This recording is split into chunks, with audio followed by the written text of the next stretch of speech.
ఈరోజు ఈ గుడివాడ నియోజకవర్గానికి వైఎస్ఆర్ కాంగ్రెస్ పార్టీ అభ్యర్థిగా నామినేషన్ వేయటం జరిగింది.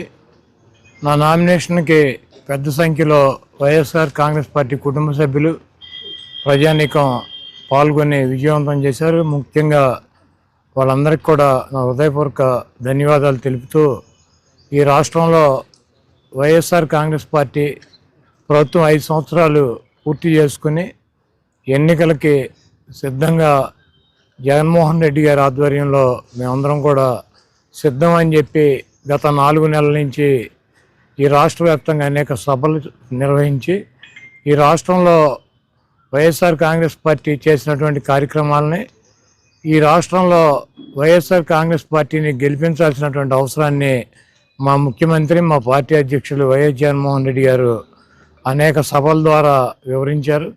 ఈరోజు ఈ గుడివాడ నియోజకవర్గంలో వైఎస్ఆర్ కాంగ్రెస్ పార్టీ మరోసారి ఇక్కడ విజయకేతనం ఎగరవేయటంలో ఎటువంటి డౌటు లేదు.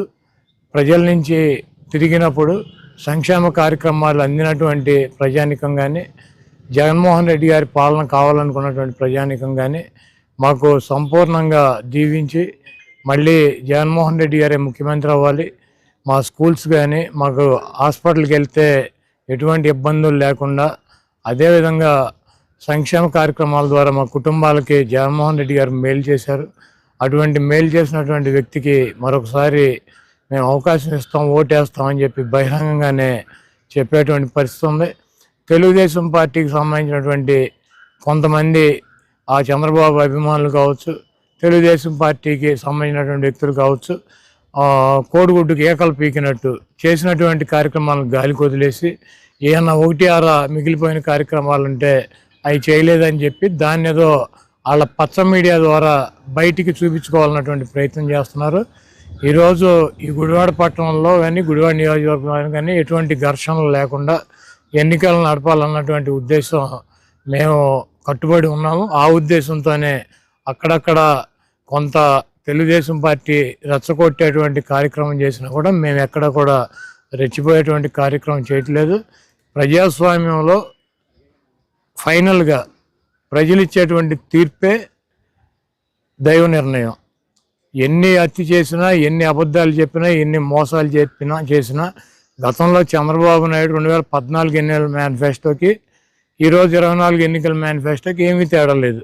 అప్పుడు 3 సిలిండర్లు అన్నాడు, ఇప్పుడు 3 సిలిండర్లు అన్నాడు. అప్పుడు 3 సిలిండర్లు ఇవ్వాల, ఇప్పుడు 3 సిలిండర్లు ఇవ్వాల. అప్పుడు నిరుద్యోగ భృతి అన్నాడు, ఇప్పుడు నిరుద్యోగ భృతి అని చెబుతున్నాడు. అప్పుడు నిరుద్యోగ భృతి ఇవ్వడు, ఇప్పుడు నిరుద్యోగ భృతి ఇవ్వడు. ఆ రోజు బాబు వస్తే జాబ్ వస్తుంది అన్నాడు, బాబు వచ్చాడు, ఎవరికి జాబ్ రాలా. ఈరోజు కూడా బాబు వస్తే లోకేష్ బాబుకి మళ్ళీ జాబ్ వస్తుంది.